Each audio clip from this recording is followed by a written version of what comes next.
The church manual says that there is one approved channel for tithe to be returned and for offerings to be given to the organized body. Tithes and offerings should be returned to your local church, and the storehouse is the bank of that local church. That is what the church manual says. Look at the hypocrisy now. The SDA church is applying a double standard regarding tithe redistribution. Watch this. Listen. The General Conference does not accept or receive tithe directly from members.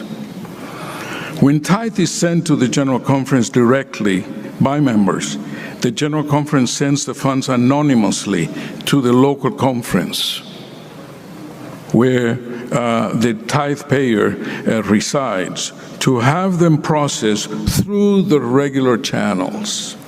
In 2007, the General Conference was approached by a family that was divesting itself of a multinational business. The family wanted to tithe the sale, the proceeds of the business, and the amount was extraordinarily large. It was recommended to the General Conference Executive Committee of Annual Council 2007 that the General Conference should accept this tithe and apply it in a different way. So what happened here? They violated their own policy. Here he is. The matter was presented to the General Conference Executive Committee with a request for a variance from applicable policies. So they brought their own policy? So what must we do with a church manual? Imagine this. Imagine if Jesus had come to earth and gave us his law and then violated his own law. What would we say? Just put aside my illustrations earlier with parents and children. Parents tell child one thing, but does something else as a parent. That child will never take parent seriously as a Christian. What if Christ had done that? Here are my laws, my standards, yet came and did otherwise.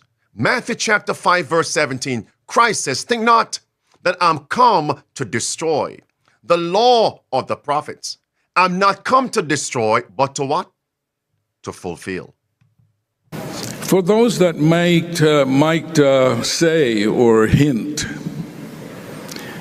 that the General Conference is outside of policy in dealing or receiving these funds, I wish to say that we have gone through 11 years of audits. So that's the excuse. So that is the excuse for violating their own policy. Why would they make this known and had to address it? Because there was a protest. Here is the elephant in the room.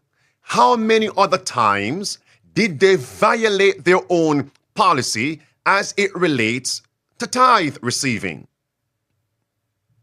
How many other times?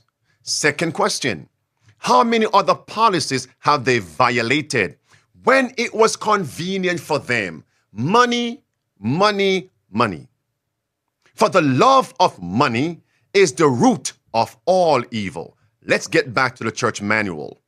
This is going to connect with the actual issue that Fulcrum 7, Jerry Wagner, raised in the beginning. That paragraph says, all officers shall set an example in the matter of returning a faithful tithe to the church. Anyone who fails to set such an example shall not be elected to church office. Bottom paragraph says, in the red box, look at the one in the middle. Elders and other officers, as well as the pastor and conference and institutional employees, are expected to set good leadership examples by returning tithe. No one shall be continued as either a church officer or conference employee who does not conform to this standard of leadership. In other words, you're disqualified. So the very treasurer who gave that report, put him back on the screen here, preacher, that man should resign, be defrocked.